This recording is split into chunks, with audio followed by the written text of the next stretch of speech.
Have you ever had your parents tell you, sit up straight? In my house, if you don't sit up straight, you have to balance a round object on your head and can't let it fall. Have you ever tried balancing a book on your head? Sitting up straight is one thing, but trying to walk with that book on your head from one spot to another isn't hard. Well, there once was a man who balanced 17 caps on his head and could walk up and down streets without any cap falling. This man is described in the story Caps for Sale, which is written and drawn by Esphyr Slobokina, a tale of a peddler, some monkeys, and their monkey business. Once there was a peddler who sold caps, but he was not like an ordinary peddler, carrying his wares on his back. He carried them on top of his head. First he had on his own checked cap, then a bunch of gray caps, then a bunch of brown caps, then a bunch of blue caps, and on the very top, a bunch of red caps. He walked up and down the streets, holding himself very straight, so as not to upset his cap. As he went along, he called, "Cups, cups for sale, 50 cents a cup. Cups, cups for sale, 50 cents a cup. Cups, cups for sale, 50 cents a cup." One morning, he couldn't sell any caps. He walked up the street and he walked down the street, calling, "Cups, cups for sale, 50 cents a cup. Cups, cups for sale, 50 cents a cup." But nobody wanted any caps that morning. Nobody even wanted a red cap. He began to feel very hungry, but he had no money for lunch. "I think I'll go for a walk in the country," thought he, and he walked out of town slowly, slowly, so as not to upset his cap. He walked for a very, very long time, until he came to a great, big tree. "That's a nice place for a rest," thought he, and he sat down very slowly under the tree and leaned back little by little against the tree trunk so as not to disturb the caps on his head. Then he put up his hand to feel if they were straight. First his own checked cap, then the gray caps, then the brown cap, then the blue caps, then the red caps on the very top. They were all there, so he went to sleep. He slept for a long time. When he woke up, he felt refreshed and well rested. But before standing up, he felt with his hands to make sure his caps were all in the right place. But all he felt was his own checked cap.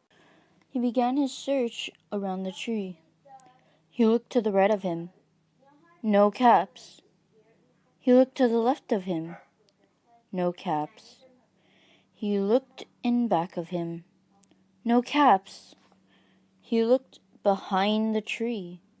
No caps. Then he looked up into the tree. And what do you think he saw? On every branch sat a monkey.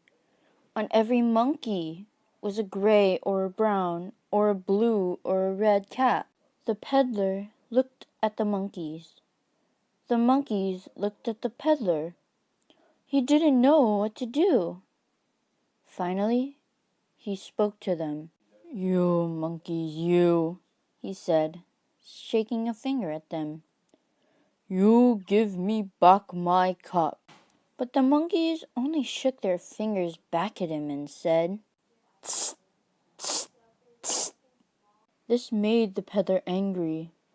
So he shook both hands at them and said, "You monkeys, you give me back my cups." But the monkeys only shook both their hands back at him and said, "Tss, tss, tss." Now he felt quite angry. He then stomped his foot and he said, "You monkeys, you better give me back my cups." Instead, The monkeys only stomped their feet back at him and said, "Tss, tss, tss." By this time, the peddler was really very, very angry. He stomped both his feet and shouted, "You monkeys, you! You must give me back my cups!" But the monkeys only stomped both their feet back at him and said, "Tss, tss, tss." At last, he became so angry that he pulled off his own cap, threw it on the ground, and began to walk away. But then each monkey pulled off his cap, and all the gray caps, and all the brown caps, and all the blue caps, and all the red caps came flying down out of the tree. So the peddler picked up his caps and put them back on his head. First his own checked cap, then the gray caps, then the brown caps, then the blue caps, then the red caps on the very top. And slowly, slowly, he walked back to town calling, "Cups! Cups for sale! 50 cents a cup! Cups! Cups for sale! 50 cents a cup!" The end. Merry Christmas, kindergarteners! I hope you have a wonderful day.